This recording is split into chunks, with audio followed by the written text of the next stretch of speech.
Yimba Bobi Wine agenda mu freestyle. Bobi mu bayimbi ba Uganda. Bobi Wine ali talented mu mbeera nti one, he's a very great storyteller. Wasalawo Bobi Wine kuyimba luyimba nga lulimu olugero. Eri bala dakika 3 anyumya olugero. Story ne gwayo. Yanyumya olugero lwa Kadingo. Kadingo olw'obuyonja alalero dakika 3 na seconds nga 2. Naye nga niwaba yimbye ba emu bweti ofumi like asiga chapita vivid image nolaba ekifaananyi ekigazi weyayimba Kikomando weyayimba Kiwani like is a very good storyteller. Kati bangi abakirakinga abayimbi abamu agatta kigambo ku kigambo naye nga ba wegwa bweti tebata kyakola meaning kati gemanyi ga Bobi Wine ge yalina ekyokubiri nga is a very good freestyler tukiyita off the top. Okuyiza off the top ba creators batono nnyo abakisobola ate ekintu kyo abali bakisinga okukikola bali mu hip hop eno babo bakola nnyo zi battle ku street freestyle and what kati eno mu pop music onsanze wenkuwera yes eno mu pop music ono gwe tuyite kidanda ali ono Bobi Wine yekka yalina ability yo ku freestylinga nga atatekamu ne element ya storytelling nga asobola okujerega muganda wange nga wooli awo nga abijje mutwe wano era abagoberera nnyo ipraga bane nga twasobwa guy yali badde rapper wa maanyi nyene nga nafe twamweyagaliza akajje waffe so akuba guy freestyle awo amujerega akuba Bebe zi freestyle ora tuli mu session ya kumeka yali ya kusatu kali Bebe kula amugamba ayimbe aleme ku Bebe nga alabanga Bobi alugera kumbe Bobi already teyali already ali mu art kiba cha freestyle kiba kigambo ku kigambo ekiriwo kyatuwa kati nga akuwa kati ebyo already be exciting aba fans ate byongeramu nnyo ku bugu obuwagize eno wansi akozesa ebigambo ebijeregerera competitor we atenga byabuliwo kati ate nga oli alina kulirayinga kubiri pre-written ebiri mu luyimba tasobola kuimbetinga kyamanyi already yes kali Bebe kulu nga tasobola kuimbetinga kipya ono nga alabe ennyimba azikubye nenga ayino bulizaako munne emisumali so Mukuchumba Bebe Cool was better in terms of organization musically. Yes. In terms of organization. Bobi Wine was better in terms of strategy. Eyokuwangula. Yala baji buildings picking the momentum. Kati ba business people ba promoter. Bagamba kati wano wetu sekyengedde. Kyakwarika. Yes. So batwala proposals eri buli omu batwalira Bebe batwalira agisomamu alaba ayita ne Bobi alaba ayita ranks ezo yes kati bamala okukiriziganya nga balina okukomawo kwongero kipikira ddala wansi wano ground kipikibwa va ku bino bye muli mukula temuna kye mwalabye eri yali kye bayita battle. That's what we need to know. That's what we need to analyze. Olwaleero tumanye battle chechi. Battle y'abasajja abo. And if we are to organize a battle. Yes. Tuina kutunuulira ki? Eno benchmark. Bebe Cool ne Bobi. Yes. Batunuulira ki? Yes. Benchmark y'abasajja bano. Weyawukanira ku battle za muzemuli mu kutegeka. Mbadde nkujjira mu nzija yaabwe nekye ba preparing okutunza abantu baabwe so ne ba building amaje g'okuttaka okitegeera kati even mu art ne music nabeeranga bafulumya mu kufulumya nabeeranga bamaanyi nga tosobola kugayo ono mbu ntamanyi kuyimba ono tafulumya meka 10 okoze hits kibiki bonna nga babyenkanya ogenda mu hit songs byo bonna bajja kweta balina bonna buli omanyi nenge mukama gye yamuwamu okitegeera nga boxes zonna bazitiikinga so battle nebeera nga tuli ku bunkenke ani agenda okuwangula ka Bobi Wine had built his fan base nga eriloyo nnyo eya fire base ngeri solo yo kuye nga basobola omuyirawo omubiri buildings extreme wing I remember abana ba egali kati ze tweet egali abana ba lipanda balumbako olumu kasozaawo Murion Island Kamili bangamba neseguko yekwekako yes ne Kamili bangamba buli gwe basanga mu kuba ne Kamili yenyine yayinako eggaali nakati akyayina eggaali naye yes naye ebyeggaali byo it will be a discussion for another day naye any artist can have a gali okusinzira kukyagenda okufalingira azemu amagali agamu bageyazika nakubira kalifaganaga amu ku bantu bemanya balina amagali kalifaganaga omwana mudra omwana dax katel omulyeru kati ababana obadde ki bonna kati abana baludde nazo era bana abayimbi abala sobola okukuba essimu nagala mwana mudra omanyi yasika ku gaaliyo ne bajja ne babawa ssente n'ebiringa ebyo ezo tuziyita gangs era gangs ezo twazirina nnyo kati fe abadde basoma ku history wa America hip hop biki ng'olina obba ne street credibility ku street bakukkiriza mu kyenkanaki olina okubeera ng'oli anirule gwatunda amamundu akayaga kayita mu distribution yo n'ebiringa ebyo era kyakola nnyo abayimbi okubeera ab'amaanyi so ne mu Uganda babenchmarkinga nnyo kubiri mu Jamaica ne mu America mu streets ezimu e New York ne bijja wano so Bobi Wine yalina street credibility y'amaanyi ku bayimbi banne ababiri abo oba okitegeera yes nga street zize zijja buli omu n'afuna owa wagenda okufugira abantu be buli omu yalina okurecognizinga establishing agenda tappinga mu audience ki Bobi Wine n'agamba leka ntappinge mu audience ya ordinary person omuntu ono omuwejjere oyo omuntu oyo wa ghetto leka mutappingemu era nga mu kumutappingamu kyali kirina okushapinga the kind of music gwagenda okuba deliveringera era ogenda okulaba nga music wa Bobi Wine gwe yayimba at least ebitundu nga 7 ng'olaba biina we biteebye mu bantu be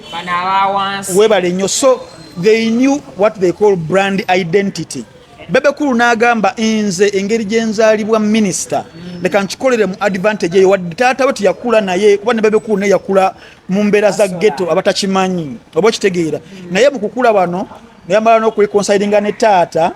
mu mbeera eyo yalina okwetaaginga keke kya mutabani wa minisita mu mbeera eyo olina okutagetinga abantu banneekoleddewo akange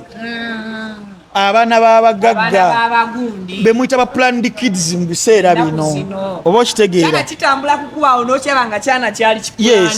so brand ye n'agizimbira awo mu message gya portrayinga mu nnyimba ze mu nyambala mu swag na buli kimu n'olaba nga yes nga naye atagetinze bantu abo Chameleone n'agamba nze leka nga te brands z'abanno bombi nze nzifunemu omu he was very selfish ate mu ngeri Katonda gy'atutondamu waliwo omuntu otukira ng'oli selfish kati yali strategic ye n'abaana agamba nze kanga te brand zombi ez'abano nze nzimofingemu kimu Chameleone ye muntu mbu naakuba oluyimba omukadde omukulu owa wakati omuto omwavu wansi n'alinamu n'asemberayo ddala ye n'abigatta ni n'agamba kanyongereko nekya language nze nkozesa olulimi oluli much more universal kuzirindiginasi zino n'apiikinga oluswayiri olwo bato teyatandika 2012 bato yali ya 2012 naye waliwo ebigambo bino waliwo conflict waliwo feud waliwo beef then bato egayaŋŋano twemege tulaba asinga kyebayita bato naye beef conflict bwe byaliwo era nga abayimbi abo abasatu leero mwajja kuwaana n'oli akolagane n'ono olulala gwakolaganye n'ono balwane n'ono that's how they drove their art oba okitegeera whether it was personal or intentional we can't tell but it worked for them kati waliwo kyatuuka nga bano ababiri bo babisana nnyo Chameleone Bebe Kulu and Bobi Wine Chameleone nga bamulese ali mu liigiye ne bagamba akasajja kabasisinzeeko era in fact akasajja ako kaali strategic nnyo batuuka bakuba oluyimba lwa Funtula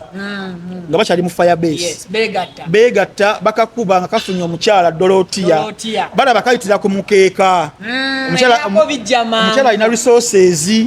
bo bali mu struggle zaabwe no mu ghetto kaka yaye kafuna resources studio motoka bikoze ebitya byonna yakakubira Funtula okitegeera yakakubira omukazi biki bisene basibe bakwata ne passport ye Tanzania I'm not so sure kati Chameleone n'agamba kano kanfune sympathy kamba kubire nekolera maali aboogere nenonyeza nsimbi babuwe olwakola a reply to Funtula ne balaba ne bagamba tuli babiri ko kali kamu kakolimba lumu tusanya naye kati twete buli omagenda ebibye ekyawula Bobi ne Bebe Kulu ngabe we bali begasse Chameleone yes kamiri kuongera kunafia ndongo yawe ngate bagigasi ne bagakati ule mukayete ule mafuna amanyi wagajja ule mwalumbe ku front bibye ne bafuka abasajja kale nkwaniriza ko nyo buterefu ku mukutu Viki exclusive najo sensitive bitundu by'eggwanga Uganda ne bweru walyo okubera ngo tulaba sako okubanga otuuliriza kyemukola kyamannyo nyiddala mu mina abasinzira bitundu by'eggwanga Uganda ne bweru walyo okugamba nti buli budde koberenga owuba olubulweriiso ku mukutu guno ate osobola okumanya kiki ekipya kyetugenze maaso n'okubanga tukutuusaako emabega w'ekifaananyi ekitukula bwe kityo waliyo jowero ku kamera so nga nyongera okubeera nga gwe nkujjukizaamu Katonda alina ebizibu eby'enjawulo nti Sheebah Matovu omulombi w'edduwa ku namba z'essimu ezo z'ogenda maaso n'okubanga olaba ku screen yo ojja kuba omufuna akutaase mu ekyo ekifuusa oba oli awo omuziziko mu bulamu agange bampita Viki tuludde okubeera nga tulabagana saako okubanga tuwayawayamu mwebale mwenna abansabidde obulwadde nemba nga ate mbusuuka akakati ssaawa ya mirimu naye wenviiridde mbulwadde nga bingi ebigenda maaso ku mitimbagano era mu bimu ku bibadde bitambula ku mutimbagano kuno akwekuli bato mwemuli omuko abanja ebintu oba abako okusukka ababanja ebintu ensangi zino okusaako ne Gracecan okuzuulira ddala ekituufu nga tulina abakugu kiki ekimutawaanya Sako Spice Diana comment yo girabye Spice girabye mbadde ntambula leero obadde okyali mulwadde ani ne omukuba music analysts Frank Antambi era nga olwaleero nsaba abambuulizeeko bassebo ne bannyabo abali ku Vic exclusive mwebale nnyo support gye mwampa last time kwe naliko nasoma comments zaali zizaamu amaanyi reception eshapinga nnyo engeri gy'okolamu and I welcome criticism newebeera eri negative etuyamba okubanga tutereeza naye ku show yo eno yali very positive amannya Frank Ntambi Wayne Balkeza the youngest East African professor, the juggernaut, the connoisseur, the renegade, the encyclopedia, the man, the myth. Later, I'll become a legend. I came, I saw, one day I'll conquer. Media personality of the Hip Hop Awards 2023. Mbojanga mbalaba satenga mbalagalanga kasa. The juggernaut. Yes, sir. Franka Ntambi. Yes, sir. Ngamba Joerongo nkubide simu banga nkugamba nkubira Franka Ntambi. Yes. Angamba the juggernaut. Yes, sir. Kamukubire. Yes, sir. Akantu ako kamusanyula. Amina, sir. Olunaku olwaleero ensi eyogera ku battle. Yes. Egenda okuhappeninga on 25th. 15th. 15th, yeah. Oludde mbulwadde. On 15th. Omwezi guno ogujja kololo era nga battle in between Sheebah and Cinderella Sanyu. Yes.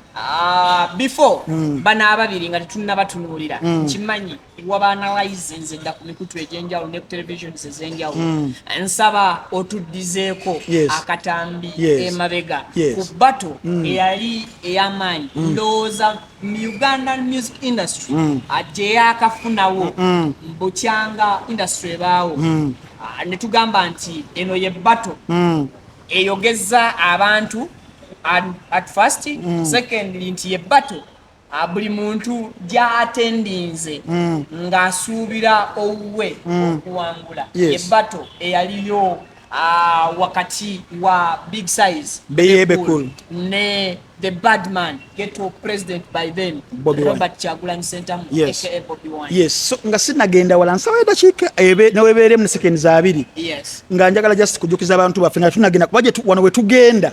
waka tusimbudde embalaasi dakiika ziri bbiri abala Vic exclusive mbasaba n'obuwembwefu obw'ekitalo mubeere nga mugenda ewa Ivan Kalanzi Sports Center munoonye ku bikozesebwa mu by'emizannyo emijoozi mu clubs zammwe ze musinga okwagala mubeere nga muziraba mu ngeri emu oba mubeere nga mubijjayo mu ngeri emu oba endala basangibwa ku California Plaza ground floor room number L49 ne baganda baffe abamu no watch abakugamba nti go wenna ayagala okulaba film enjogerere mba videos ba Uganda bakabejja zisangibwa ku no watch sasula emitwalo 3 nga subscription fee buli mwezi olabe firimu esukka n'omutwalo ogumu omwezi gwakozesa simu genda ku Android oba ogende ku iOS akozesa iPhone odownloading application oregistering email yo ne username obere ng'otandika okukozesa embeera ya muno watch oba ogende ku application gwe mukutu ogutumalako stress naddala nga tunyumirwa webale nnyo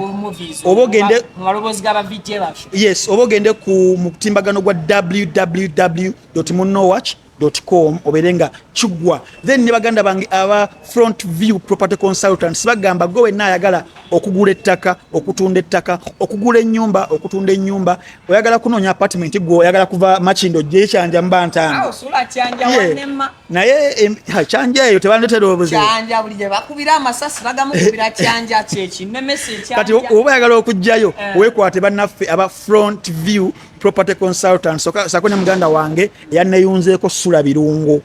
asangibwe Wandege ya Katale asinga otunda enkoko ewooma asangibwa Katale Sula Birungo oyina birthday oyina graduation oyina mukoloki Sula Birungo asobola okudelivalingira oba asobola okujja n'akolera awakawo wennyini nnyini nsaba ntumireko ne baganda bange bano abalaba Vic exclusive muganda wange amuyita Vincent asangibwa mu Hamburg German linya Vic liva mu linya Vincent olimba nawe teknolojia we bitema tebigamba oya yes Vincent Sekitta asangibwa Hamburg German awo alaba nnyo mukutu guno sako nange ne muganda wange Don Fahad twatumita Brandon asangibwa San Francisco mu America yakutumiddeko sako ne Henry asangibwa Boston mu America ne yakutumiddeko sako ne Ronnie Heveq Kabaka omumanya muganda wa VJ yes ona ajeyo kwadi abasigadde tujaba kuba kubongerereza ka plako leo kunda obudde njamu we tutambuzeeka akatambi definitely obadde ogamba battle yali wakati wa Bobi ne Bebe yes mwaka ki gwali 2013 yali yabawizo gye bali basaba so mu mbeera eyo bate yegenda okujja nga brands zino ebbiri zibisanye okumala ebbanga kaliya emu ezikyasinza okubeera ez'amaanyi mu Uganda zibadde z'abantu basatu ate bonna nga we believe basharinga generation nti yemu tebereka myaka mingi nti bonna nga ovudde mu kuhasolinga ko basolinga nga bakyali tebanafuna mannya naye mugenda ogafuna wano bagafunira wamu Bebe Cool Bobi Chameleon kuva Kenya batuse Uganda ero bala mwaka gwa 2000 bayingira 21 then 2 era 21 nga kwa 22 ne Bobi Wine ne najja nti bano bamusooka wa babiri bamusooka mu industry ne era sibanga dene mbuno lyegize nnyo so nabelanga batambuza brands zisatu mu kutambuza brands zisatu ezo balinga nga abali beteekateeka bagenda fuga batya obwakabaka bwa music ya Uganda ne bagamba nyuma lwendongo eyali emanyiddwa nga kadongo kamu kadongo kamu basudde kafeero leti wamala n'abasigadde kadongo kamu ne band music yali amaze okujja ne no music wekivubuka yaliwo ba mention sama bali bakubye ba Kruno ba Emprolando ba VVD ba Red Bantoni mukadde kawe bali bakubye naye nga tekirina bakunnyikira nnyo muvubuka ono kati bano bakinyikiza ne bagamba nti music oyo leka aberenga yakoma mu millennium enkadde juka tuyingira ekyasa kya 2002 okitegera Y2K kali fa baliwo ebiseera nga tuli bakulu wacha bali bayita Y2K compliant gwe kyali mwana muto yes nchobola nagadde nkole analysis ku nsonga eyo n'abamu kubaliwo mukadde ako kati mu mbeera eyo brand ez'essatu gye twayita BBC nezijja buli omu n'afuna owa wagenda okufugira abantu be buli omu yalina okurecognizinga establishing agenda tappinga mu audience ki Bobi Wine n'agamba leka ntappinge mu audience ya ordinary person omuntu ono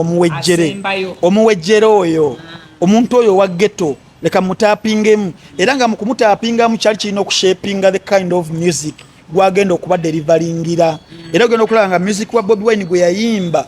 at least ebitundu nga 7 ng'olaba biina we biteebye mu bantu be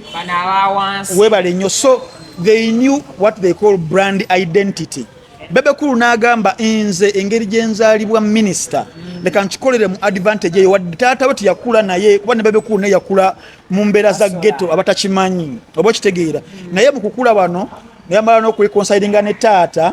mu mbeera eyo yalina okwetaaginga keke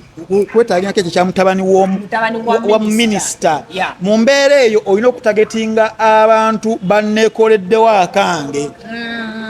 abaana b'abagagga be muyita ba planned kids mu biseera bino, oba okitegeera. Yes. So brand ye n'agizimbira awo mu message gya portrayinga mu nnyimba ze, mu nnyambala, mu swag na buli kimu n'olaba nga yes nga naye atagetinze bantu abo. Chameleone n'agamba nze leka nga te brand z'abanno bombi nze nzifunemu omu. He was very selfish. Ate mu ngeri Katonda gy'atondamu waliwo omuntu otukira ng'oli selfish. Kati yali strategic ye n'abaana agamba nze kanga te brand zombi ez'abano nze nzimofingemu kimu. Chameleone ye muntu mbu naakuba oluyimba omukadde omukulu owa wakati omuto omwavu wansi n'alinamu n'asemberayo ddala ye n'abigatta. Naye n'agamba kanyongereko n'ekya language nze nkozesa olulimi oluli much more universal okuzirindiginasi zino n'apiikinga Oluswayiri olwo. Wapikinga Oluswayiri n'akuba Uganda, Tanzania, Rwanda, Kenya, Congo ne Central African Republic. Era Chameleone by that time abatamanya yaliko omuyimbi nga obubala abayimbi at least 10 mu Africa basinga amaanyi. Sika twali tukola research, Chameleone yali badde mu top 5. Naye mwali mukola survey abasinga amaanyi azini Africa. Kubanga okubeera nga okuba ensinga 8 mu region nga ziwulira olulimi kuba Swahili lwe lulimi olwokubiri olusinga okwogerwa mu Africa. Arabic yasinga, Swahili then English wakusatu okusinzira ku survey eriwo. I don't know back then 2002 34 oba kyaliwo ekityo badi nkubulira kiriwo ssaawa zino oba kitegeera. So Chameleone n'abatolokako olw'olulimi n'agatta ne classes z'abantu. Then wogenda mu talent ability zaabwe it is subjective. Era debate eya ani asinga eri subjective okusinzira ku nsonga omuntu zaleeta. Waliwo omuntu agenda okugamba Chameleone yasinga because of this and olina gamba aleka naawe Bobi Wine omumanyi biki. So it is contention for debate. Now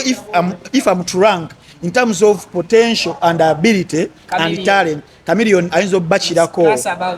obbakirako tali class apart but abakirako. Omanya abantu tulina okukozesa ebigambo bino nga tubikozesa bulungi nti musobola okubeera nga muli mugundi yemu naye olina akatono olwa reasons ezimu zenjogedde. Kati ne tudda wano ku Uganda mu Uganda wano n'ogamba nti Bobi Wine ne Bebe Kulu awo Bebe Kulu amusingako wa technically ayinza oba deliveringa better mu ddoboozi lye. Naye in terms of packaging the message Bobi Wine does it better. So ne babira nga batambulira awo. So numbers Chameleone n'agamba era n'ebeera nga number 1 nakati. So number 2 and number 3 zikyukagana. Jose Chameleone tejakyuka sikati tejakyuka kati okitegeera. So mu mbeera eyo ne bagenda nga bakula from 2000 yes. up to 2012 webale nnyo. But let's talk about Bato kati mbadde nkyaji kuzimbira nti Bato teyatandika 2012. Bato yali ya 2012 naye waliwo ebigambo bino, waliwo conflict, waliwo feud, waliwo beef, then Bato egayaŋŋano twemege tulaba asinga kyebayita Bato. Naye beef conflict bwe byaliwo era nga abayimbi abo abasatu leero mwajja kuwaana n'oli akolagane n'ono olulala gwakolaganye n'ono balwane n'ono. That's how they drove their art. Oba kitegeera whether it was personal or intentional we can't tell but it worked for them. Kati waliwo kyatuuka nga bano ababiri bo babisana nnyo Chameleone, Bebe Kulu and Bobi Wine. Chameleone nga bamulese ali mu liigi ye ne bagamba akasajja kabatusinzeeko. Era in fact akasajja ako kaali strategic nnyo. Batuuka bakuba oluyimba lwa Funtula nga bakyali mu Firebase. Beegatta bakakuba nga kafunye omukyala Dorotia balaba kayitira ku mukeeka. Omukyala alina resources bo bali mu struggle zaabwe no mu ghetto. Kaka yaye kafuna resources studio motoka because ebitya byonna yakakubira fontula okitegeera yakakubira omukazi biki bisene basibe bakwata ne passport ye Tanzania I'm not so sure kati Bebe Chameleon n'agamba kano kanfune sympathy kamba kubire nekolera maali aboogere nenonyeza nsimbi babuwe olwakola a reply tufuntula ne balaba ne bagamba tuli babiriko kali kamu kakolimba lumu tusanya naye kati twete buli mwagende bibye ekyawula Bobi ne Bebe cool ngabe we bali begasse ntwane Chameleon Kamili kuongera kunafia ndongo yawe ngate bagigasi ne bagakati ule mukayete ule mafuna amanyi wagajja ule mwalumbe ku front bibye ne bafuka abasajja era kyaba yamba okukula mu art n'okukula mu business na buli kimu kye bali bakola so mbatega ama conflict zitandikirawo mpola mpola olwa supremacy ani asinga olwa jealousy onansinga kino because ebireta beef ebimu ku byo nti ono ansinga coach waba nsinga okuyimba kijja kunnuma njateekawo embeera waba nsinga sente kijja bera issue waba nsinga okulabika obulungi kijja ba issue so ensonga zibeera nnyingi nnyo obuganzi Bobi Wine kyeyalina nti ye yayagalwa nga muganzi nnyo n'ebitamanyiddwa akasajja tukaagaliraki ate Bebe gundi Chameleon yenga alina sympathy niwaba akoze eki niwaba kubye munne ekikundi baga bebakayikiriza kasajja kakuba ne bakawayiriza na riding it out but it worked for them mu art so waliwo bate yasookera ddala ya Chameleon ne Bobi Wine yali around 2009 oba 10 naye teyali mu maanyi tekyali kigenderere muno battle just it was a challenge kati banga challenge kati battle yeyo in fact battle eyo let me consult here someone about the exact month mwe yali kuba nzijukira mu twali tukyasoma njagala tubeere Bobi ne yeyimba mu Kamili oba just nibesanga nga ka challenge kabakwatiddewo yes ne kabakwatamu awo naye nga tekyali kyakuyiwa musaayi kati battle of champions yeberewo 2012 yes kati mbadde gamba nti bano ababiri batuka ekiseera nga okubisana kwabwe kuvudde mu kubeera nga bakiteeseteese ne kubeera personal mu kubeera personal okirabira luddawa ennumba ekyuka engeri gye bali beerumbamu eyedda n'eyakati oli nga asobola okulumba paka ku ggumba kugumba nga niwe bakubye this song because this songs olumu zidifaringa olina kuba artistically nga akwesa olulimi walabanga babasudde dda basebatta nga babika naye nga ali munayina gwalumba oba okitegeera kati watuka ekiseera nga bano beerumbira ddala Mr. Katala. Yes, olina mugamba oliwa nyonyo. Actually oluyimba version clear version y'oluyimbo ekigambo kyayatuka. Webale nnyo. Kigamba version y'okubirira bakiri. Mulimu ne ku press conference emufa abaaliwo. Omusajja yenyine kigambo kyayogera mu luyimbo n'akiyita munne nti oyo boy wa nyonyo. Mu press conference Bobi yatukaisera mwali yes tewaliwo social media oba okitegeera kati ate fe abaali mu mawulire ebiseera ebyo nga tulina okukweka osobola kizannya ku mpewo ensonyi so mu mbeera eyo bato yaabwe ne bagizimba nga yamaanyi then fan bases zaabwe ne bazicreatinga nga ziri loyo nnyo ku bo ng'omwana wa Gagamero wasanga omwana wa Firebase Army basobola okufunya nebeyuza ekintu ekyo bakikoppa luddawa wata kyali kigenderere basi kigenderere abasooka okukikola yali Mavado ne Vybz Kartel mu Jamaica. Vybz Kartel alita Mavado on the scene era muwandikira ennyimba ezasooka 5 naye Mavado yali melodic nnyo mu kuyimba kwe yes noli naye yali talented naye ono eddoboozi lye lyali melodic mukko naafuna olaba nga radio we yajjira nti radio yajja mu kujja kwe mu mwaka gumu ng'olaba ali comparable to these 3 brands oba kitegeeza alina ekyenjawulo ne Mavado bw'ati era Mavado ne bafuna ne bakola camps bonna oba kitegeera guli ne baani n'abagaza abana nga besanga ku street ne bekuba engumi. Prime Minister wa Jamaica by that time n'atuuza abaana ababiri Mavado ne munne n'abagamba abaana bagenda kwetta mulekeraawo naye nga kyali kyanyikira dda nti ne bano they couldn't stop it and what they did basala amagezi gonna okusalira Vibes Cartel abere nga ali mu kukomerera kuba ye Vibes Cartel agamba bali muvunana tebyali bituufu kati Mapado wawulira nno munne bamukutte bamujoteseko omusango gwa possession of gun n'okutta yaddukira mu America n'agenda mu with the best music ya DJ Khaled kati okikomyawo wane Uganda ka Bobi Wine had built his fan base nga eriloyo nnyo eya fire base ngeri solo yo kuye nga basobola omuyirawo omubiri buildings extreme wing ye remember abana ba egali kati ze tweet egali abana ba lipanda balumbako lumu kasozaawo Murion Island kamili ngamba ne seguko yekwekako ko yes ne kamilioni ngamba buli gwe basanga mu kuba ne kamilioni yenyine yayina kegali nakati yakyayina egali naye yes naye ebyegali byo it will be a discussion for another day. Any artist can have a gali okusinzira kukyagenda okufalingira azemu amagali agamu bageyazika nakubira kalifaganaga amu ku bantu bemanya balina amagali kalifaganaga omwana mudra omwana dax Cartel omulyeruba kati ababana obadde ki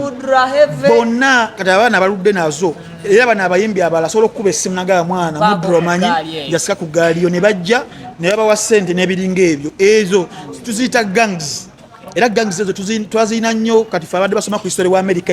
hip hop biki ng'olina obba ne street credibility ku street bakukkiriza mu kyenkanaki olina okubeera ng'oli anirule gwatunda amamundu akayaga kayita mu distribution yo n'ebiringa ebyo era kyakola nnyo abayimbi okubeera ab'amaanyi so ne mu Uganda babenchmarkinga nnyo okubiri mu Jamaica ne mu America mu streets ezimu e New York ne bijja wano so Bobi Wine alina street credibility y'amaanyi ku bayimbi banne ababiri abo oba okitegeera yes nga street zize Bebe cool olwokuba nti no yali buildings nga cluster ye yali corporate class yete yayina ebyo naye nga ate yayinamu kubana abalala basobola omusupportinga mu ngeri ya government biki security bitandikiraawo kugamba ye nga ali a bit organized tukiyita mastermind criminal activities oba kitegeera abi mastermindinga yes mastermind criminal kubanga bakuweera ababodyguard ababiri tubuuza protocol evudde luddawa ayiwe VIP okubeera nga they can afford okuwa VIP abakuuma oqualifying luddawa ku banno tuddeyoko wali yes omanyi ndi encyclopedia mbakunonzira kuli kyewagambye abantu kyenagambye era gyolwo kyekimu ku bimwagazisa okwata essimu yo yes tuddeyoko wali ati bale ndi kubaka olwo ndi mugibuildinga tutuusenga mu 2011 baji buildings epickinze momentum kati ba business people ba promoter bagamba kati wano wetuuse kyengedde kyakwarika yes so batuukirira batwala proposals eri buli omu batwalira Bebe agisomamu alaba ayita ne Bobi alaba ayita ezo yes kati bamala okukkiriziganya nga balina okukomawo okwongera kipikira ddala wansi wano ground kipikibwa va ku bino bye muli mukula temuna kye mwalabye eri yali kye bayita bato. That's what we need to know.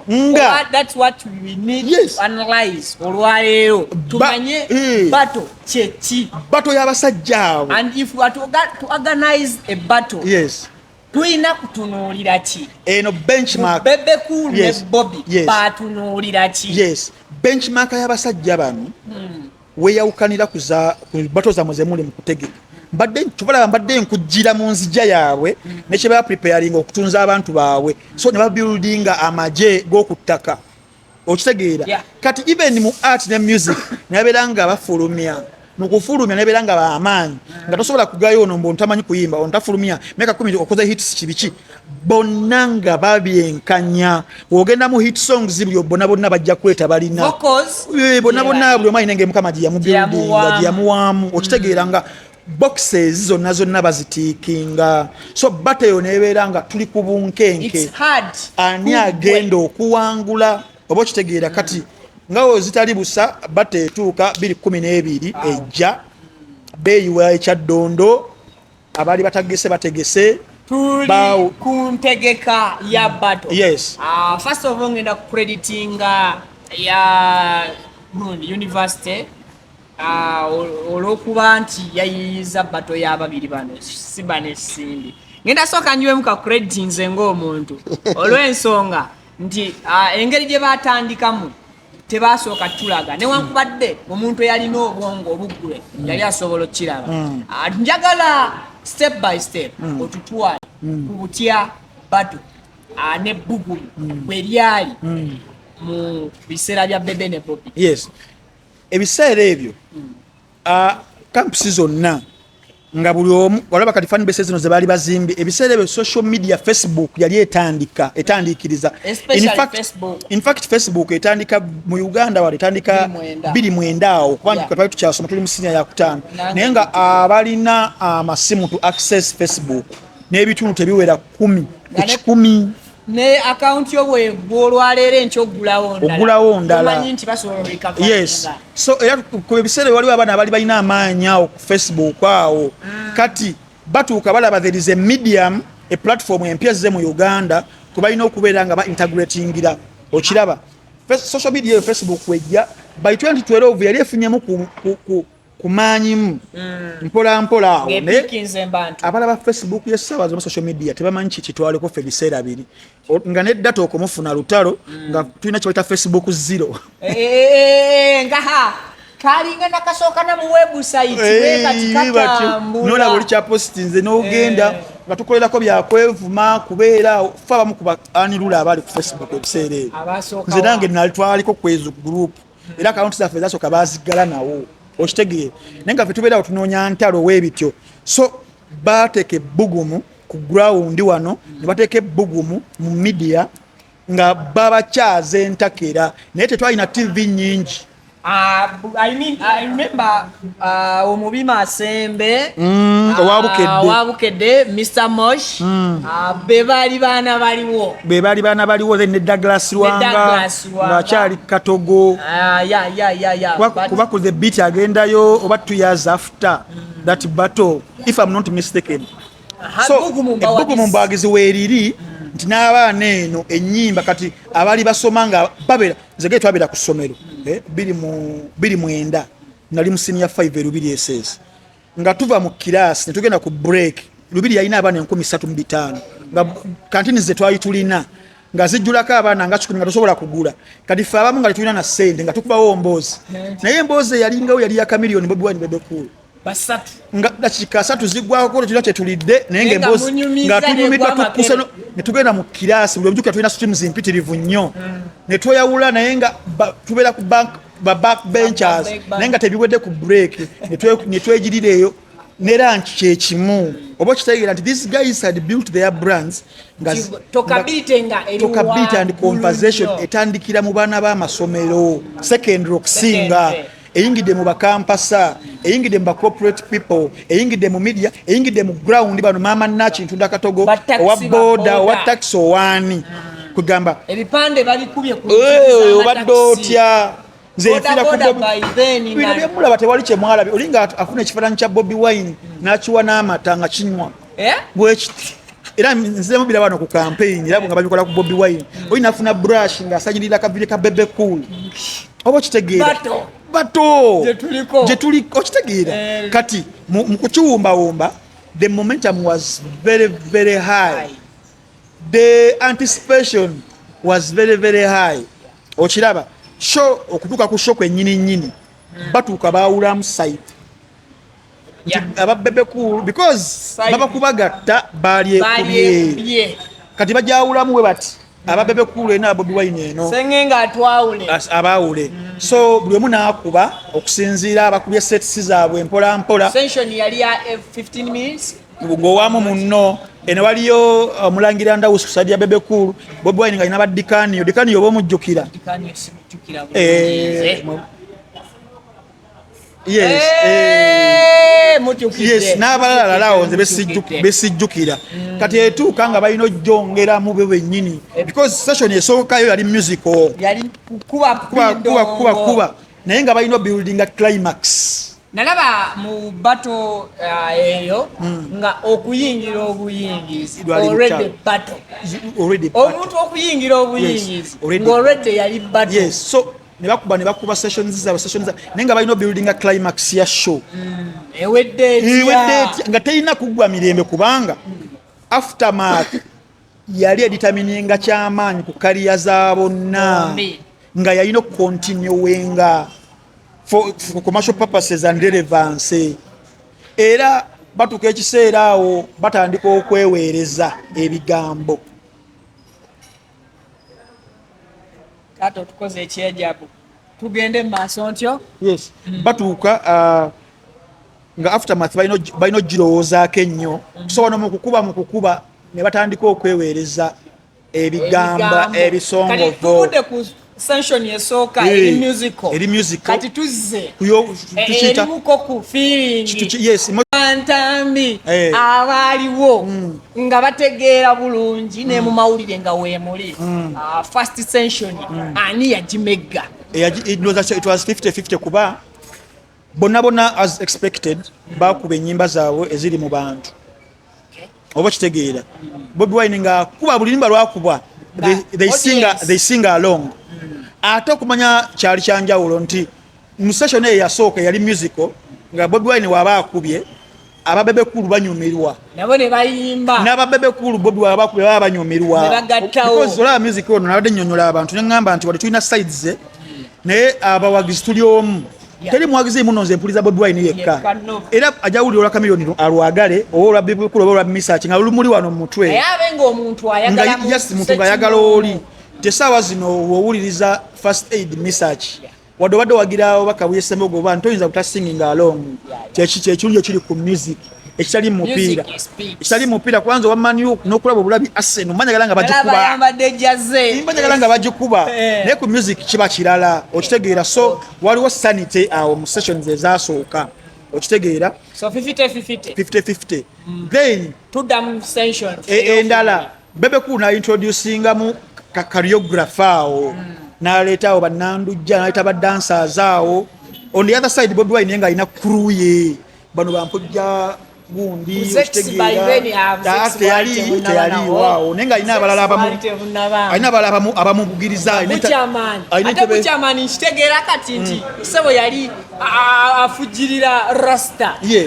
ali ku Bebe bali amaze okwawukana kati awo Bobi Wine alina entebe gyatuddemu ey'olugalaamirizo Bebe Cool aba ayimba eri ye ng'ali wano ng'olaba is the president ngani bafani yaga mwana yo kibanda waffe yadde oli ayimba naye nga balaba kyabulanya wangu so in terms of organization I think Bebe Cool was a bit organized yes Bobi Wine ye yajjanga ali very raw and crude kujja ye yajjanga gamba I've come for blood to finish him tuna finish him yeche yali azze oba kitegeera kati Bebe Cool mu kubeera organized ba dancers biki atuuka alaba ateekamu kingi okwakivinga ekyo olinga ateekamu kitono ye ali nakyo naye ngo nalina oteekamu kingi beating ono oba okitegeera atuuka ekiseera bajjawo awo ebyokweweereza ebisongovu yimba toyogera bikoze bitya beweereza Bobi bamulangira nti oluyimba olulwako nnyo yimba Bobi Wine agenda mu freestyle awo mu bayimbi ba Uganda Bobi Wine ali talented mu mbeera nti one he's a very great storyteller wasalawo Bobi Wine kuyimba luyimba nga lulimu olugero yali bala dakika 3 anyumya olugero yanyumya olugero lwa kadingo kadingo olw'obuyonja alaleero dakika 3 na seconds nga 2 naye nga niwe abayimbye bba emu bweti ofumi like asiga kyabata vivid image n'olaba ekifaananyi ekigazi weyayimba kikomando weyayimba kiwani like is a very good storyteller kati bangi abakirakinga abayimbi abamu agatta kigambo ku kigambo naye nga bba wegwa bweti teyaba tekyakola meaning kati gemanyi ga Bobi Wine ge yalina ekyokubiri nga is a very good freestyler tukiyita off the top okuyiza off the top ba creators batono nnyo abakisobola ate ekintu kyabali bakisinga okukikola bali mu hip hop eno babo bakola nnyo zi battle ku street freestyle and work kati eno mu pop music onsanze wenkuweera yes eno mu pop music ono gwe tuyita ekidanda ali ono Bobi Wine yekka yalina ability eyo ku freestylinga ng'ate atekamu element ya storytelling ng'asobola okukujerega muganda wange nga wooli awo ng'abijje mu mutwe wano era ffe abagoberera ennyo itwaga abane nga twasobwa gayi yali badde rapa w'amaanyi nnyene nga naffe twamweyagaliza akajja ewaffe so akuba gayi freestyle awo amujerega akuba Bebe zi freestyle wano tuli mu session ya kumeka eyo yali yakusatu kati Bebe Cool amugamba ayimbe aleme kwogera Bebe nga alabanga Bobi ali mu kwogera kumbe Bobi already teyali akolere ali mu art kiba kya freestyle kiba kigambo ku kigambo ekiriwo kyatuwa kati ng'akuwa kati ebyo already bi exciting aba fans ate byongeramu nnyo ku bugu obuwagize eno wansi kubanga akozesa ebigambo ebijeregerera competitor we ate nga byabuliwo kati ate ng'oli alina kulirayinga ku biri pre-written ebiri mu luyimba tasobola kuimbetinga kyamanyi already yes kali Bebe Cool nga tasobola kuimbetinga kipya ono ng'alaba ennyimba azikubye nenga alina obbulizaako munne emisumaali so mu kukiwumbawumba Bebe Cool was better in terms of organization musically yes. In terms of organization Bobi Wine was better in terms of strategy eyokuwangula yarabanga mwetefutefu nti muziki waggwayo n'agamba naye kati kankube freestyle like an example eya Cindy ne Sheebah olwalero nti omwe alina hits nyingi omulala hits ntono so in terms eya Bobi ne Bebe nti Bobi yamanya music bwaba mutono ngattawo kinensigala nga mpangu ate nga ne music Bobi Wine alina mungi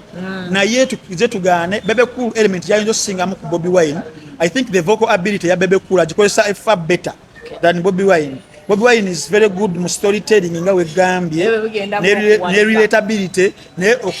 okuzanyisa this vocal box ero mukama gyatuwa Bebe Cool did it better. Naye nga we gambye battle olina okugyayo buli kakodyo owunzike opponent wo ate nga Bobi kyeyali azze nakyo Bobi Wine ye muntu wa street nnyo ali very raw and very crude so yakijjayo ekyo kunze oba okitegeera kati ekyasinga okuyamba batte egenda okuggwa tutuula nze by then nali student nga ndi ku university nali mu second year yange Makerere performing arts that is film and drama Bobi Wine gye yakola mu diploma nagikola ku bachelors before I did mass communication emyaka nga giyiseewo okitegeera nali fan owa Bobi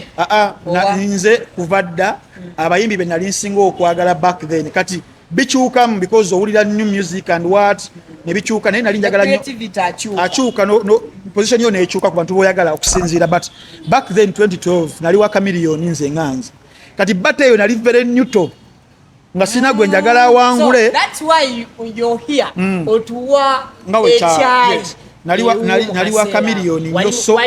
nali neutral sina muwagizi wa Bobi yali mu kaseera ako sina muwagizi wa Bebe yali mu kaseera yes nze nali fan yali neutral because nali mpagira chameleon kati atenga gwo wagira yataliwo ngataliwo atenga sina nyo interest mu bado nti awangula agenda kujjawo owange kuba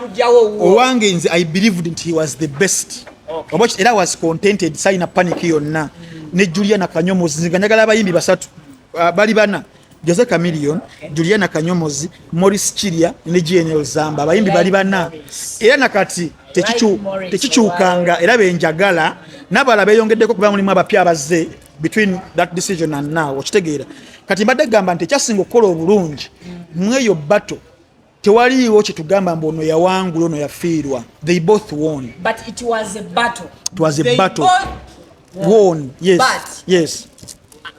gwenge yali neutral yes twagala okusatisfyinzaako kwoyo eyagenda kuwa Bebe and to satisfy side ya Bobi yes ani sensions zino like you have said in first session 50-50 second session Bebe Cool went a bit organized musically introducing ebintu ebirala mbadde gamba choreography mu kuzina enyimba ze za folk songs azileta bichi ngolaba there is a plot gyali mu kola ki mu buildinga Bobi Wine yagira ku strategy emu I have to nti ekyenda we kigwera nti Bebe Cool ye neima wa bubadi agenda kujja akolezi elastico ajakola kolezi step overs naye nze ndi Cristiano Ronaldo nino kuba omutwe mu 92 nganzanya Atletico Madrid nkutule yeche yajirako so I think ku muntu yali neutral Bebe Cool ya musatisfying musically in the second century. Yes, nedda ngamba wonna. Then for Bobi Wine, omuntu anyumirwa arts and entertainment yali a bit entertained by Bobi Wine because Bobi Wine ya introducing ekitali ku script off the top naitamu element of surprise. Yakubiramu omutwe nga Luka Modric awase bwat mulola ali awo ne sagira mu box bazanya Atletico oyimba bagenze omusajja n'atandika okuleta zi freestyle Bebe n'agamba yimba. Yes, but it doesn't mean mbuno because of that nti Bebe kulu bamuwangula gambye buli omanyina we yawangula buli omanyina oyafunira ku bantu bwe tutunulire nnyo creativity awo Bobi tujja gamba yatwala strategy. Yes. But tunatunulira musically. Tujja gamba Bebe. Yes. Yatwala. Obo kitegera. And no kubeera organized. Yes. It was organized musically. Bobi Wine was strategically aware of what he wanted to achieve. And he achieved it. Obo kitegera. And he achieved it. Yes, because me I believe Bobi Wine naye moyo battle yamanya opponent wange nsinga ki era ngenda kikozesa ntya o counter like to counter it. Let's also look into that. Bobi kiki kye yamanya Bebe kyali amusinga mu battle kyali byali ebintu nga bibiri. Bebe Cool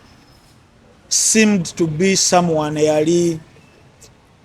nga we gambi organization yeyo Bebe Cool yagitandika. Bebe olabo ndabona bonna waliwo ekisere we bali nga bonna bavubuka nga nebe bakola bya kivubuka ebintu byefujje ebyo nga we gambi street credit nga bajetaaga. Bebe Cool at one time yalinyako ku meza ya Nabagereka the Queen ya Bebe Cool yoba yakubako no traffic officer omukazi nagendako ne mukulas but jali myaka ejo nga you can excuse bonna abasatu for whatever they did. Kati mukukula wano Bebe Cool n'alabanga the path he can take is organization. Bobi Wine n'agamba nze what I have to feed my abantu bange bo beetaaga ki? Abantu bange beetaaga someone kibanda, someone a defying odds, someone a defying world order. Na twalira kweyo script wadde naye yakimanya in mind because Bobi Wine being international student wa performing arts kyali kimuwa enkizo ku banne nti yali ebintu ebisinga abicalculatinga nnyo n'amanya result. Niwamanya muno kino kigenda kubeera kibi naye nga mu myezi ebiri kigenda kupa result gyenjagala aja going for that. Bebe Cool n'agamba nandi kyagadde naye ate enteekateeka yaakyo mu kutandika ejja kujjawo kino ekifaananyi agamba kankyesonyiwa ekyo oba kitegera so ne mubato obwekitobe kyali oba kiraba era nga we gambye mu kuwumbawumba nga nze buli omu alina we yasingirako munne so ogenda okukola singa boxes zaali nnya buli omu nga yatwalako ebbiri tewaba yawa they all won and no what yes so mbadde gamba nti no bonna balina kye baawangula era it is very different from battle yaddako the following year eya Bebe Cool Good Life wako kuyo kuliko yawangula kuliko abawangulwa naye kweno no one lost. No one lost. Everyone won and no one lost.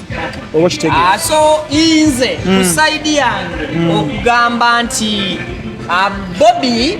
ne Bebe bato yabo oluvanyuma lw'okuggwa ne ba standing out battle wakati wa Good Life ne Bebe akyalinganga bwe nkireta mu format nti kyalinganga ekyalaga nti Bebe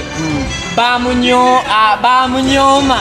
nti kituufu Bobi yakuba siridio va mu liidi ya Bobi Kamiri Bebe damu liidi ya Good Life jobo batolinga nayo ekisokera ddala Good Life mu kujja mu equation eno bakyusa kyamaanyi nnyo ku music industry ya Uganda nga bwe yali etambula twogera mu mwaka 2007 nga omulenzi Moses Sekibogo Nakintijje amaze okufuna obutakkaanya ne former boss we Leonard boss Jose Chameleone ne Douglas Mayanja gwemumanyi nga Wizo naye n'agamba nange wano wendi I think I need a better atmosphere to prove myself because yali atandika emyaka ejo ng'ate mu Leon Island Chameleone was the alpha and omega nga tewaliwo space y'abantu bala kuthriving okitegeera so it was a decision yali very tough yatekingibwa Wizo than Mose Koli yali muganda we naye yagamba kangende noono yandibadde ng'omugwira tutandikewo obulamu nekyasinga okuyambako awo nti ne Jeff Chiwa yali amanaginze Chameleone from 2004 to 2007 naye ne bafuna obutakkaanya so ne bagamba kati katukole lumu ekyaffe so good life Jeff yali abamanyi bonna their potential and what n'agamba kankwasaganya abaana bano ne baformulating a good life atamanyi Jeff Chiwa bali nagwe ngamba olwali ngamba Jeff Chiwa is the Pep Guardiola of Uganda's talent management. Jeff Chiwa jata mu music industry singompayo kukeda chikeemu. Okay, you can explain to us yes. What we are looking at. Njagala nzizeeyo omuntu ono milionio. Kumanya yes. What we call battle. Webali. And music. Yes. Okutuuka okuforminga battle. Yes. Kiva kuki. Badagamba nti Jeff Chiwa atandikira emirimu nje ku Majestic Plaza nga atunda masaawa. Ku William Street. Omusajja oyo atayogera. Nga atunda amasaawa n'ebintu ebirala ebyokwetona. Jewelry, blings, masaawa ebyo eby'abaami. So Humphrey Mayanja muganda wa Chameleone bafuuka ba mukwano nnyo ne Jeff Chiwa. Bafuuka ba mukwano nga womanyi. Chameleone already yali atandikadde okuyimba era nga w'amaanyi kati Jeff Humphrey introducing a Chameleone Jeff wa Chameleone afuuka designer we mu kusookera ddala bakwatagana olwo kati Chameleone alabamu management skills mu Jeff Chiwa amugamba olaba otya nga tukwataganye olwo amaze kyawagana ne Sam Mukasa kati olwo Jeff asikira Sam Mukasa n'afuuka manager wa Chameleone from 2004 paka 2007 era yamukolera kyamaanyi nnyo omorganizinga okitegeera kati bafuna obutakkanya nga abantu mu businesses we don't know who faulted who that is not our interest kati good life naye Moza Radio ne Wizo bafuna obutakkanya same period yennyini Jeff afuna obutakkanya ne Chameleone so we have a formation ya good life crew bakuba ennyimba zaabwe awo biki Jeff nga yabalimu biri musanvu batalekane na kudata awo twali tuli mu August awo tugamba mwana kyona yali amaze okuba akayimba ke kali kasingo ka Jennifer naye Jennifer yaliwo already yamukolera mu Lion Island nenga bamanyi Jennifer nete bamanyi yayimba temanyi yes kati batandika okuyimba ezo ennyimba zinakudata bayimba mpola yes so mbadde gamba nti Jeff Chiwa n'abo abaana ne batandika kaliya yaabwe strategy yaliwo Jeff Chiwa gye yabawa yali agijje mu Lion Island nti music gwe muyingidde si wa kusaaga fana kuwona wa ntalo era storyline eya Zuwena etandika nga Moza Radio akulietinze impression nti aina affair gyalina ne Zuwena mukazi wa Bebe Cool akuba oluyimba Zuwena alaga affection ye ne love ye gyalina eri mukyala w'omunene wa Bebe Cool kati eyo move kiriza obagaana Bebe Cool yalina okukola bakiyita batya yalina okureactinga wadde yayitayagala kubawa attention na kubawa head start kuba yakitege baba bamanyi nti onanonyamu kino naye public eno wosirika kikakasa mbuno kituufu ekyogerwa because tuyita mu communication nti no oba a silence is also can be a yes oba kitegeera kali Bebe Cool wakitegeera kimuluma nagamba naye ngenda kukola nti obwana buyiwa ennyimba endala awo ez'omukwano kati obwana bwo ne bujja ne bugamba tukoze tutya audiences asajja bazeefunza waliwo ayina eya ghetto waliwo ayina eya class waliwo n'agatta zonna naye tewali afudde ku audience y'abasomi ba students togera ku ba student abatiini ba teenagers 13 to 19 okitegeera ne bagamba katutapinga awo naffe twekwata emyaka gino ki ekisinga ogisumbuwa mukwano love baleeta laavu naye nga laavu bagikwakudde kwomu okitegedde yes ate omunene kati bagatta emyaka egyo ne bamanya emyaka gino gyetaaga ki Jetaga nyimba za love, that is the message. Jetaga ebintu ebiriwo, jetaga okubeera nga tubalowoleza mu fashion and design kike bambala. Era singa ojjukira video ya bread and butter nga wiza yambadde cardigan ekyalimu white and green short ne red and what ogenda okulaba nga wayitawo weeks 2 nga abaana beeyemu owino n'obugato all star nga abaana beeyemu owino bali mu kufuna kati kibawo kye bayita cultural influence. That is already one. If you influence a generation nebeera nga erina kyegoberera tututa cultural influence kati baladio bakintroducinga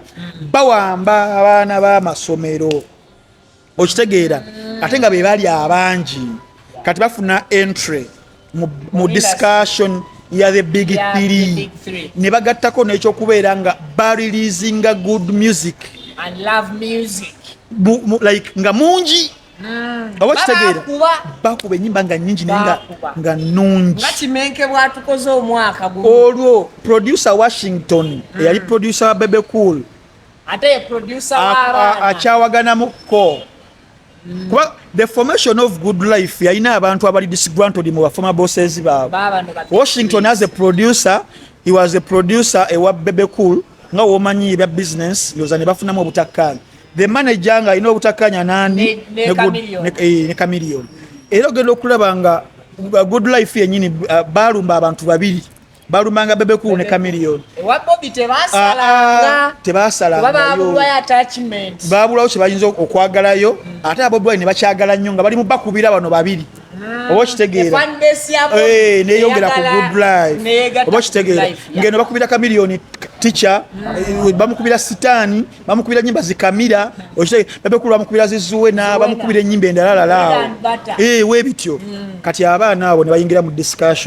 discussion this big thing nga tebakkiriza nti abaana bayingira nga abaana baali bayingiramu kati abaana ne balemera ku musajja Bebe Cool kubanga this grant gye balina ne Chameleon mwalimu wede muganda wa Chameleon Douglas Mayanja ge bagamba nti ebitaano ebikoonagana bita tebyatika aboluganda bita obikolaga tebyatika bafuna moments bone baddingana biki ne bebamu ne baddingana webityo kati bagamba kati katulumba omuntu omukati Bebe Cool era ne bakuba Bebe Cool nalabanga olutalo abaana bawa mileage yamanyi naga kaluyingiza embali bani Eton and Rain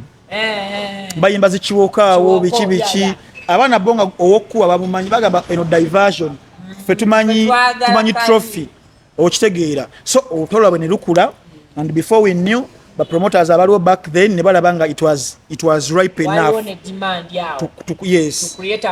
kati ebyo byonna byenjogera biriwo even before battle ya Bebe Cool ne Bobi kati egenda okujja eyo eva mu kkubo bemala eggayaŋŋano eya Bebe Cool good life peakinga the battle not the beef yo ebaddewo okuva 28 oba okitegeera kati nabo ne beorganizinga kati okuddusa olw'obudde bino ebintu bino biwanvu okuddusa olw'obudde tugenze ekyaddondo ku lunaku lwa battle abaana ba good life nga balina ennyimba nnyingi mpitirivu atenga ba audience yes atenga hit songs they had more hit songs than Bebe Cool. Bebe Cool amagezi ge Bebe Cool musajja ni strategic naye mubazi yaga abona bunsinga ennyimba ezikuba nyimba zaba abana nga olutekamu abantu ne balweyimbira nga n'obuyimbi tannakuba naye nagamba buno obwana kyenjo okukola kati ekyokukola nkitegedde nakoya abaana radio nayimba eddoboozi etuka nerisakaala kati ate nga complimentary we wizo ku live tafirivinga best nga radio ka radio nekituka nga it is between radio and Bebe Cool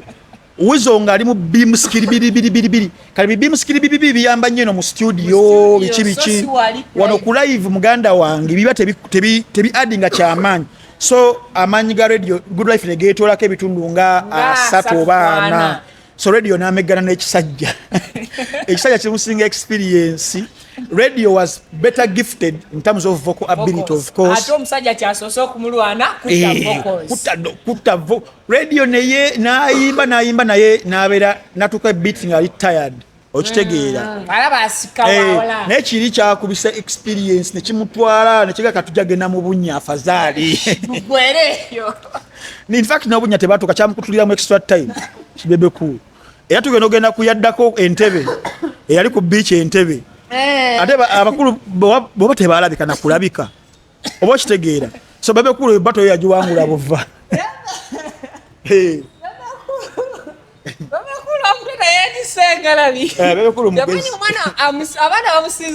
bamusinga hit ate kano kamusinga vocability nenkoze ntya olaba nga Chelsea abagobera omupiira Chelsea ya Jose Mourinho nga yakajja avudde mu FC Porto bagiwa nnyo Barcelona ya Rijkaard yawo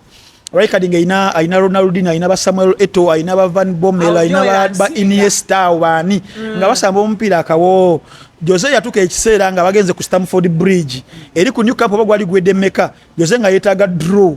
nayiwa amaze mu Stamford Bridge jukira bali bazanya kasubi na bulagala kawowo yakuba aba Barcelona endobo mpya ne gubalema nga baserera kati ne Bebe Cool yagamba kanu ka radio kano kansinga akawowo naye tekajja kunsinga kuwangala ku stage wa Bebe Cool ina nyimba nyingi wale bado ina hits ne Bebe Cool ye muyimbi mu discography asinga nyimbe awo kubasinga nyimbe nyingi so yamuwangalize ononga bulibimba ngazirina atenga hits nenga aino zimba zi perfecting nayatenga laba zimba azita nakoerayo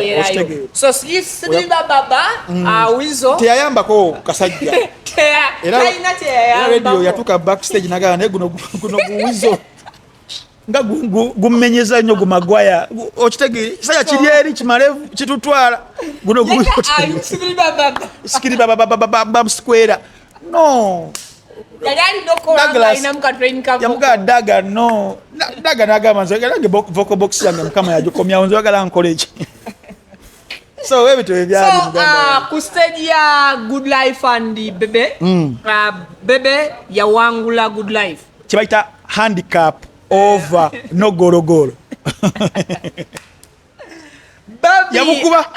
Bebe Cool yakuba Good Life half time full time handicap over no gorogoro kaiwe tunda kuya Bobi and Bebe Bebe inaduka nalekawo ate Bebe yadduka ewa ku Bobi wai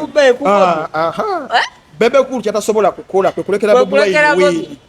ne Bobi kyatasobola kulekera Bebe Cool kyobola bato yaabwe standing nzenge ina relevance paka nete tumanya wangula mutu ongojeko Bobi wai nokwesese etwa nagenda mu politics alika ata abantu abatali ba music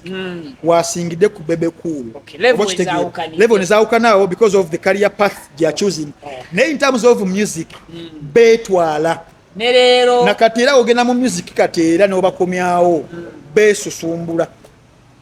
kale Frank Antambi omusajja omukwabo abasusulensi oina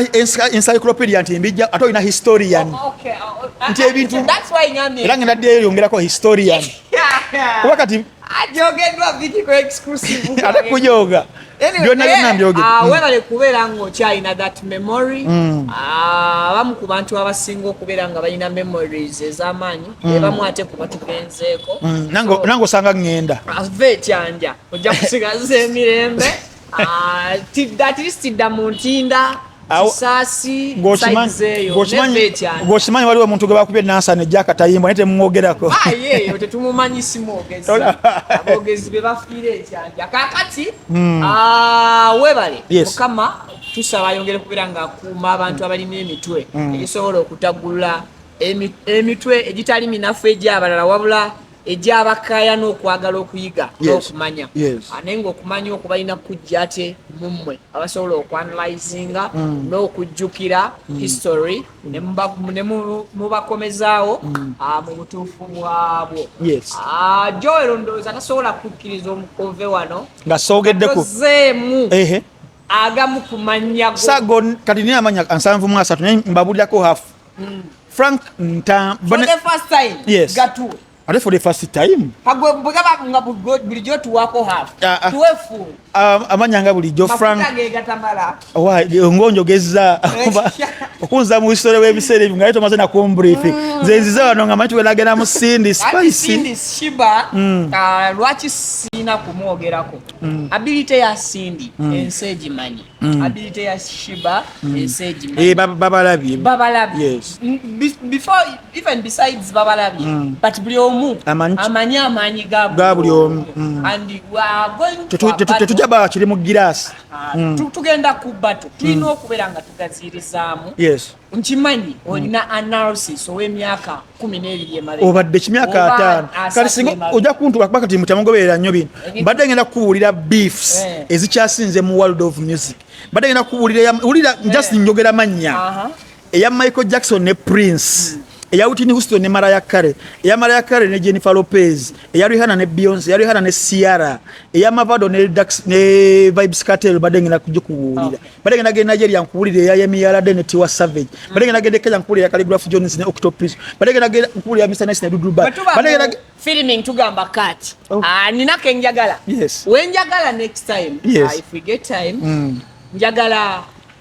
breaking ekigambo hip hop breaking le n'abamu ku ba artists abaaliwo wane Uganda nga bo batanya enjiri ya hip hop yes tujagendayo njamu kuvira ddala eri mu Bronx mu 1971 mu New York gyatandikira okitegeera ne DJ Huruka haka yes basebo ne banyawo amanyanga bulijjo Frank Ntambi Wayne Balkeza the youngest East African professor and historian the juggernaut the renegade, the connoisseur, the encyclopedia, the man, the myth, later and Kubik exclusive. I'll conquer. The man, the myth, I'll be a legend. Award winner, media personality of the year, Hip Hop Awards 2023. Mbojanga mbalawa satenga mbalagalanga kasa. The legendary author King T'Challa mu Black Panther. Yenze question yenze answer Emperor Mansa Musa mtabani wa Mufasa Houdini wa Mufusa rapper actor philosopher ngate professor. Simple mbalasi joro abantu solo kubera nga tubagaliza ekiro ekirungi okosako n'olunaku olulungi n'amakya amalungi depending on the time osobola okubeera ng'olabira vidiyo eno agange bampita Viki sijja kusobola kubeera nga nsuka kwano olw'obufunda bw'obudde Mukama aba blessing mu bye mukola.